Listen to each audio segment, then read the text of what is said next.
Hello guys. आज हम next chapter start कर रहे हैं और चैप्टर का नाम है ऑप्टिक्स। में हम वेव ऑप्टिक्स की स्टडी करेंगे। तो पहले हम वेव ऑप्टिक्स स्टार्ट करने से पहले हम ऑप्टिक्स पढ़ लेते हैं कि क्या है ऑप्टिक्स का मतलब। ऑप्टिक्स का जो अर्थ है वो है प्रकाश की हिंदी में।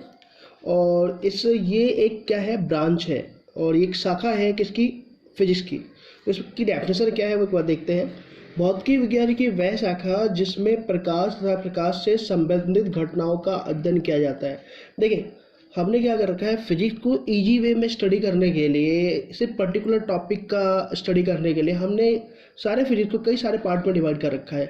उन में से एक पार्ट का नाम है ऑप्टिक्स, प्रकाश की। इसमें सिर्फ और सिर्फ हम क्या करते हैं, लाइट के बारे में स्टडी करते हैं कि लाइट कैसे ट्रैवल करता है, लाइट कैसे प्रोपोगेट करता है, लाइट कैसे चलता है, गति करता है, कौन कौन से गुणधर्म का पालन करता है। तो हमने इन सारी चीज़ों को हमने एक सेक्शन में डाल दिया है और उस सेक्शन के फिजिक्स के उस सेक्शन को हम बोलते हैं ऑप्टिक्स। तो प्रकाश की डेफिनेशन यही है कि ये एक फिजिक्स का पार्ट है जिसमें आप लाइट से रिलेटेड जितनी भी घटना है उन सब का अध्ययन करते हैं। ठीक है, बट क्या है कि जितने ही हमारी जो बैक साइड में जो स्टडी हुई है, लेट सेंचुरी में जो स्टडी हुई है या जो हम साइंटिस्ट हमारे हुए हैं, उन सब ने क्या किया है कि अलग अलग कॉन्सेप्ट देख के लाइट को एक्सप्लेन करने की कोशिश की है। ठीक है, बट उन सब में कहीं ना कुछ कमी रही है। तो इसलिए हमें नए नए मेथड मिलते हैं और नए नए कॉन्सेप्ट मिले हैं स्टडी करने के लिए। तो बेसिकली लाइट को कैसे कैसे किस साइंटिस्ट ने कैसे डिस्क्राइब किया, उनको एक एक करके हमें स्टडी करनी है। फिलहाल मैं आपको ऑप्टिक के जितने पार्ट है वो मैं बता देता हूँ। तो ऑप्टिक जो प्रकाश की है उसके 3 पार्ट जनरली डिवाइड किए गए। वैसे तो जनरली बुक्स में जो है वो 2 ही पार्ट कंसिडर किए जाते हैं, रे ऑप्टिक्स और वेव ऑप्टिक्स। बट एक्चुअली ये फोटो इलेक्ट्रिक इफेक्ट, प्रकाश विद्युत प्रभाव भी ऑप्टिक्स का ही एक पार्ट है। क्यों? तो आंसर ये है कि ऑप्टिक्स में मैंने जनरल जो डेफिनेशन है ऑप्टिक्स की वो क्या है कि ऑप्टिक्स प्रकाश की क्या है, एक भौतिकी विज्ञान की शाखा है जिसमें लाइट से रिलेटेड स्टडी की जाती है। तो हमने लास्ट जो चैप्टर पढ़े हुए हैं, प्रकाश विद्युत प्रभाव, फोटो इलेक्ट्रिक इफेक्ट, इसमें भी हमने क्या देखा कि प्रकाश की सहायता से इलेक्ट्रॉन एमिट करना हमने देखा था और हमने ये बताया था कि प्रकाश फोटोन के रूप में गति करता है। तो ये भी एक पार्ट ऑप्टिक्स का ही है, बट जनरली इनको इंक्लूड नहीं किया जाता, इसे मॉडर्न फिजिक्स में इंक्लूड कर लिया जाता है। बट आप ध्यान रखें, मॉडर्न फिजिक्स है नो डाउट, बट ये ऑप्टिक्स का ही एक पार्ट है। ठीक है, तो ऑप्टिक्स को 3 पार्ट में डिवाइड किया गया है, ray optics, wave optics and photoelectric effect, प्रकाश विद्युत प्रभाव। तो एक एक करके हमें देखते हैं कि रे ऑप्टिक्स क्या है, वेव ऑप्टिक्स क्या है और फोटो इलेक्ट्रिक इफेक्ट क्या है। तो रे ऑप्टिक्स किरण प्रकाश की, तरंग प्रकाश की है, प्रकाश विद्युत प्रभाव। तो देखते हैं रे ऑप्टिक्स क्या चीज़ें हैं। तो देखिए, रे ऑप्टिक्स की अगर आप बात करेंगे तो रे ऑप्टिक्स में एक चीज़ तो क्लियर है कि ये भी एक ऑप्टिक्स का ही पार्ट है, क्योंकि हमने ऑप्टिक्स के 3 पार्ट बना लिए हैं। तो 3 पार्ट में से ये एक पार्ट है और ये पर्टिकुलर चीज़ को एक डिफाइन कर रहा होगा। वेव ऑप्टिक्स एक पर्टिकुलर चीज़ को डिफाइन कर रहा होगा और फिर आपका क्या है, फोटो इलेक्ट्रिक प्रकाश विद्युत प्रभाव भी एक पर्टिकुलर चीज़ को डिफाइन कर रहा होगा, राइट ना। तो रे ऑप्टिक्स क्या है, तो पहली बात, ये एक पार्ट किसका है, ऑप्टिक्स का ही एक पार्ट है। इसलिए और फिजिक्स का भी एक पार्ट है, इसलिए हमने इसकी डेफिनेशन क्या दी है, भौतिकी विज्ञान की वह उपशाखा। उपशाखा क्यों? क्योंकि आपने ऑप्टिक्स को अगर शाखा माना है तो ये ऑप्टिक्स के भी पार्ट है। इसलिए आप क्या बोल सकते हैं इसको, भौतिकी विज्ञान की एक उपशाखा या प्रकाशिकी की शाखा। ठीक है, प्रकाशिकी की वह शाखा जिसमें प्रकाश के संचरण या घटनाओं का अध्ययन किया जाता है। बट क्या सिद्धांत का सोच के कि किरण सिद्धांत का पालन करता है। कि ये मीन्स क्या कहना चाहता है, रे ऑप्टिक्स में हम क्या स्टडी करेंगे, हम रे ऑप्टिक्स में सिर्फ प्रकाश की घटनाओं का ही अध्ययन करेंगे, प्रकाश का ही अध्ययन करेंगे, प्रकाश कैसे चलता है सब की चीज़ स्टडी करेंगे। बट हम ये मानते हुए चलेंगे कि प्रकाश किरण सिद्धांत का पालन करता है। ठीक है, अब क्वेश्चन ये जनरेट होता है कि किरण सिद्धांत है क्या।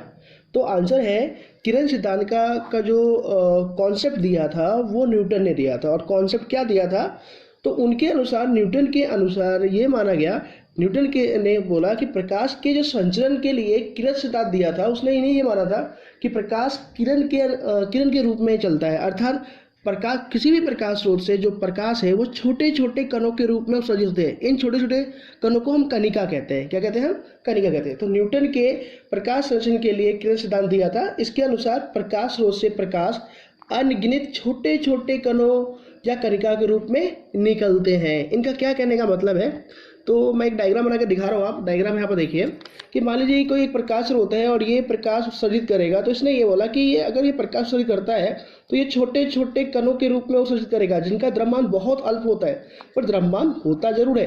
वैसे द्रव्यमान ही माना गया है, बिल्कुल द्रव्यमान नहीं है ऐसा नहीं कह सकते। तो न्यूटन ने बोला कि जब भी कोई प्रकाश उत्सर्जित करता है तो वो छोटे छोटे कणिका के रूप में उत्सर्जित करता है, ठीक है।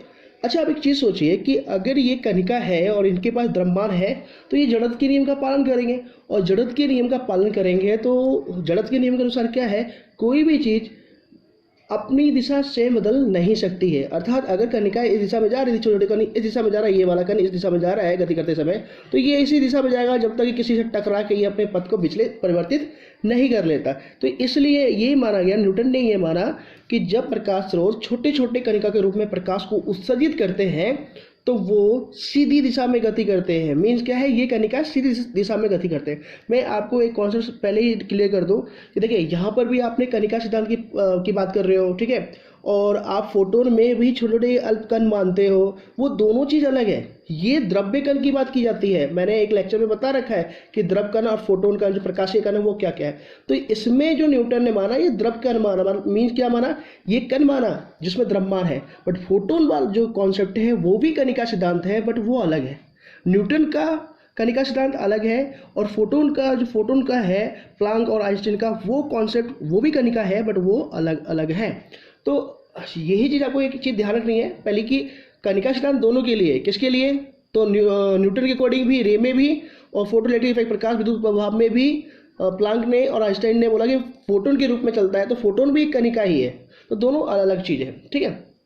तो फिलहाल न्यूटन ने क्या बोला, न्यूटन ने बोला कि जब भी प्रकाश उत्सर्जित होते हैं तो छोटे छोटे कणिका के रूप में उत्सर्जित होते हैं जो अदृश्य जैसे होते हैं, वो दिखाई नहीं देते, उनका द्रव्यमान बहुत कम है, बट द्रव्यमान है इसलिए ये जड़त्व के नियम के पालन के अनुसार ये सीधी दिशा में गति करेंगे। तो न्यूटन ने कुछ कॉन्सेप्ट दिए इस सिद्धांत के अनुसार। तो एक जो बेसिक चीज़ समझनी है वो ये है कि प्रकाश छोटे छोटे कणों के रूप में प्रकाश उत्सर्जित करता है, वो सीधी दिशा में गति करता है क्योंकि उस कणों में द्रव्यमान होते हैं और इन कणों को हम बोलते हैं कणिका, ठीक है।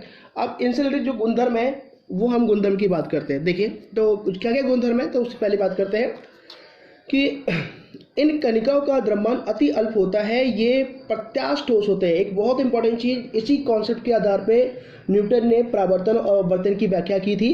तो इसने क्या माना, ये जो छोटे कण की, जिस कणों की आप बात कर रहे हो जो प्रकाश को उत्सर्जित कर रहे हैं, ये जो छोटे कण मान रहे हो ये कण क्या है, तो ये कण ठोस है और प्रत्यास्थ है, ठीक है। प्रत्यास्थ आप जानते हैं कि आपने 11th में पढ़ा हुआ है प्रत्यास्थ टक्कर, कि अगर कोई कण कोई वस्तु जो प्रत्यास्थ है, जैसे एग्जांपल के लिए मान लेते हैं कि एक वस्तु है, एक दीवार है और एक ये कोई बॉल है और ये प्रत्यास्थ है, तो अगर ये v की स्पीड से जा रहा है तो टक्कर के बाद ये v की स्पीड से ही आएगा, ये प्रत्यास्थ गुणधर्म है।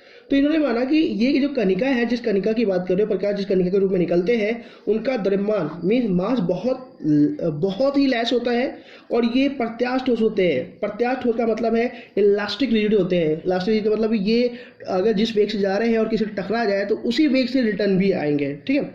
तो ये इसका गुणधर्म है। दूसरा गुणधर्म क्या था, देखिए इसमें पहले ही बोल रखा है हमने कि इसमें अल्प द्रव्यमान होता है। अल्प द्रव्यमान का मतलब है कि द्रव्यमान है तो जड़त्व है, और जड़त्व है तो न्यूटन के जड़त्व के नियम का पालन भी करेगा, जो इसने खुद ने ही दिया था कि अगर किसी वस्तु का द्रव्यमान है तो वो अपनी दिशा स्वयं बदल नहीं सकता है।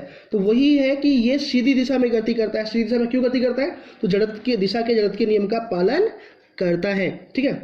दूसरा इसने क्या बोला, तथा हवा ये निर्वात में इसका वेग 3 × 10⁸ मीटर पर सेकंड होता है। इसने क्या बोला कि यदि आप ये गति करता है तो हवा में इसका वेग प्रकाश के वेग के बराबर लगभग हो सकता है, ठीक है। परंतु माध्यम अलग अलग होने पर इसका वेग अलग अलग होगा। इसके अनुसार यदि प्रकाश पानी में जाए और हवा में जाए तो दोनों में इसका वेग अलग अलग होगा, राइट है। तो ये चीज़ का कॉन्सेप्ट था। नेक्स्ट कॉन्सेप्ट ये है जो इसने बहुत एररफुल था, बट क्या है एक्चुअली कि न्यूटन साउंड वेव पे कार्य कर रहा था, उस पर ध्वनि तरंग पे कार्य कर रहा था। तो उसने ये देखा कि जब भी ध्वनि हवा में गति करती है, पानी में गति करती है या ठोस में गति करती है, तो ठोस में इसका वेग बहुत ज़्यादा होता है। ध्वनि का वेग ठोस में बहुत ज़्यादा है। अगर ठोस में बहुत ज़्यादा है, इसका मतलब था कि सघन माध्यम में ध्वनि तरंग बहुत तेज चलती है तो इसने भी उसको वैसे ही मान लिया और इसने बोला जब प्रकाश गति करेगा तो ठोस माध्यम में जिसमें सघनता बहुत ज़्यादा है, जिनमें मॉलिक्यूल बहुत पास पास है जिस माध्यम में, उसमें इसका वेग ज़्यादा होगा, और जिसमें इस माध्यम का अलग दूर दूर है और जो विरल है, तो विरल में इसका जो प्रकाश गुजरेगी तो इसका वेग कम होगा, जो कि बहुत ही गलत था, क्योंकि हम आज जानते हैं कि हवा में इसका वेग बहुत सबसे ज़्यादा निर्वात में होता है और विरल माध्यम में इसका वेग ज़्यादा होता है। मीन्स रियल मीडियम में इसकी स्पीड बहुत ज़्यादा होती है, जबकि डेंसर में इसकी कम होती है, जबकि इसने इसका उल्टा बोला सिर्फ इसलिए क्योंकि ये साउंड वेव पे भी वर्क कर रहा था। साउंड में ये प्रूव हो गया था कि भाई कि जब भी साउंड जनरेट होती है तो वो ठोस में बहुत ज़्यादा गतिशील होती है। तो ये इसका एक प्रॉब्लम था और हम इसके ड्रॉबैक की और भी बात करेंगे, फिलहाल मैं इस पॉइंट की बात कर रहा हूँ। देखिए, और इसने ये बोला, देखा हम जब लाइट की बात करते हैं तो हम लाइट कई तरीके को देखते हैं, लाल, पीली, नीली, हरी, ब्लू, रेड, जो भी कलरफुल लाइट है उन सबको अलग अलग देखते हैं। तो न्यूटन ने ये माना कि कलर लाइट का अलग अलग कलर होने का सिर्फ एक ही कारण है। आप जैसे कोई प्रकाश स्रोत है वो रेड कलर की दे रहा है, कोई प्रकाश स्रोत है वो ब्लू कलर का लाइट दे रहा है, कोई प्रकाश स्रोत है वो ग्रीन कलर का लाइट दे रहा है, ठीक है। तो इसने बोला कि अगर प्रकाश स्रोत से प्रकाश जो अलग अलग कलर की निकल रही है तो इसका मतलब है इन कणिकाओं का आकार भी अलग अलग होगा। तो उसने कलर को किससे जोड़ दिया, तो कणिका के आकार से जोड़ दिया कि अगर प्रकाश स्रोत कोई अलग अलग कलर की है तो उसका आकार भी अलग अलग होगा। तो अलग अलग रंग के प्रकाश में इन कणिका का आकार अलग अलग होता है। ये पॉइंट इसने दी, ठीक है। अब इम्पॉर्टेंट ये है कि ये आप पढ़ रहे हो तो क्या रीज़न है।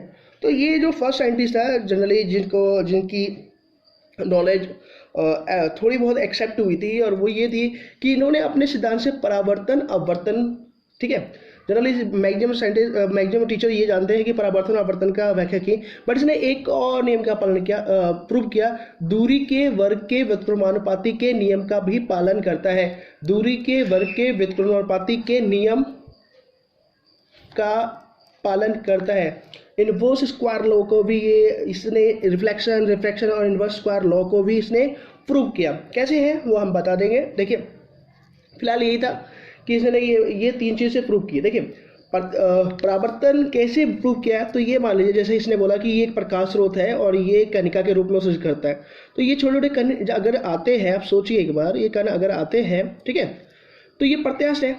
तो जिस वेग से ये और v वेग से आते हैं और टकराते हैं और टकराने के बाद वापस जाएंगे, तो किस वेग से जाएंगे, v से ही जाएंगे। तो और यही परावर्तन होता है कि कोई प्रकाश आती है और टकराती है, क्योंकि ठोस है, टक्कर के बाद रिटर्न जाएंगे बट उसी वेग से जाएंगे। और यही हमारा नियम भी होता है कि जब भी कोई प्रकाश किसी माध्यम टकरा के वापस उसी माध्यम में जाती है तो उसका वेग भी वही होता है और कोण भी वही होता है। तो यही हमारा प्रत्यास्थ टक्कर जो हमने 11th पढ़ा है वहाँ पर भी यही कॉन्सेप्ट है कि यदि कोई वस्तु किसी सतह से टकराती है और वापस चली जाती है और वस्तु प्रत्यास्थ है, तो प्रत्यास्थ टक्कर होने के कारण टक्कर से पहले और टक्कर के बाद भी वेग वही रहेगा, एंगल भी वही रहेगा। तो जनरली ये कॉन्सेप्ट इसने दिया और इसने मेंशन किया कि परावर्तन का कॉन्सेप्ट इसी के बेस पे उसने डिफाइन किया। तो 3 कॉन्सेप्ट उसने डिफाइन कर दिए थे, परावर्तन, अपवर्तन और दूरी के वर्ग के व्युत्क्रमानुपाती का व्याख्या की। बट बहुत सारी चीज़ें थी जिसने व्याख्या नहीं कर पाया। अब वो क्या क्या है हम उसकी बात कर लेते हैं।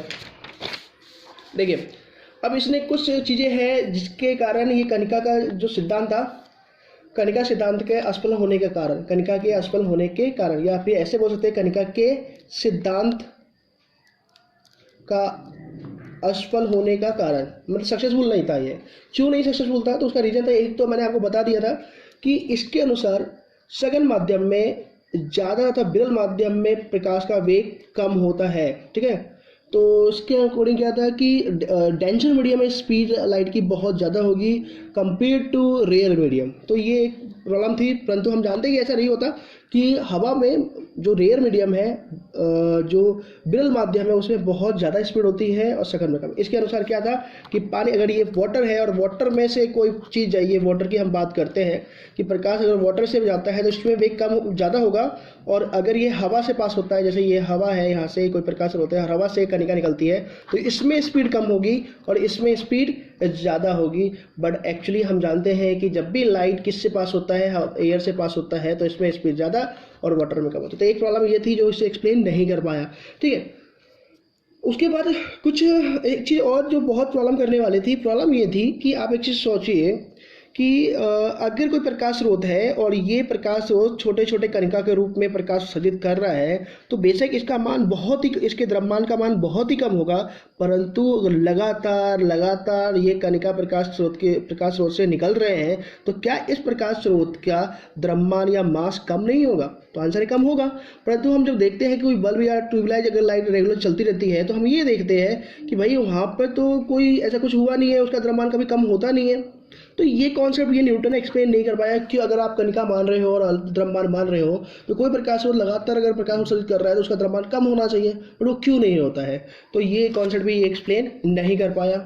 एक चीज़ और है कि कुछ घटनाएं थी व्यतिकरण, विवर्तन, ध्रुवन की ये व्याख्या भी नहीं कर पाता, और इसी कॉन्सेप्ट ये चीज़ नहीं एक्सप्लेन हुई, इसलिए हमें न्यू कॉन्सेप्ट की नीड पड़ी और उसी के बेस पे हमारा वेव ऑप्टिक्स भी डेवलप हुआ। तो वेव ऑप्टिक्स हमें पढ़ना है, no doubt, but wave optics क्यों नॉलेज में आए, क्यों यूनिवर्स में जनरेट हुआ, क्यों साइंटिस्ट के पीछे पड़े? तो इसका रीज़न था कि जो न्यूटन ने कॉन्सेप्ट जनरेट किया था, उस कॉन्सेप्ट के अकॉर्डिंग हम ये कॉन्सेप्ट जो है, जो इस चैप्टर में पढ़ने वाले हैं, वो एक्सप्लेन नहीं करता है। बेसिक 11th में मैंने व्यतिकरण आपको बता रखा था, ठीक है। थोड़ा बहुत मैं समझा देता हूँ कि ये व्यतिकरण का और बाकी विवर्तन, ध्रुवन भी मैं आपको समझाऊंगा थोड़ा बहुत।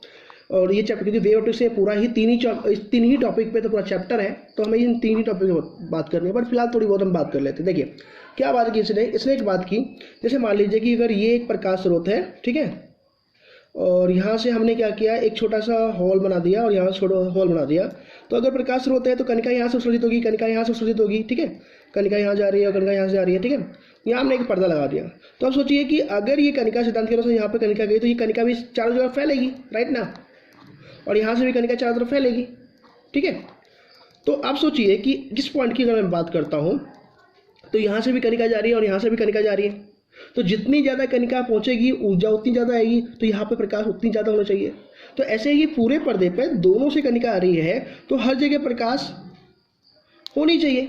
बट जब एक्चुअली देखा गया तो ऐसा नहीं हुआ। ऐसा यहाँ पर कई जगह ऐसा था कि यहाँ पे लाइट है, यहाँ पे प्रकाश नहीं है, जबकि यहाँ से हर जगह का कणिका गई है, तो हर जगह लाइट होनी चाहिए थी।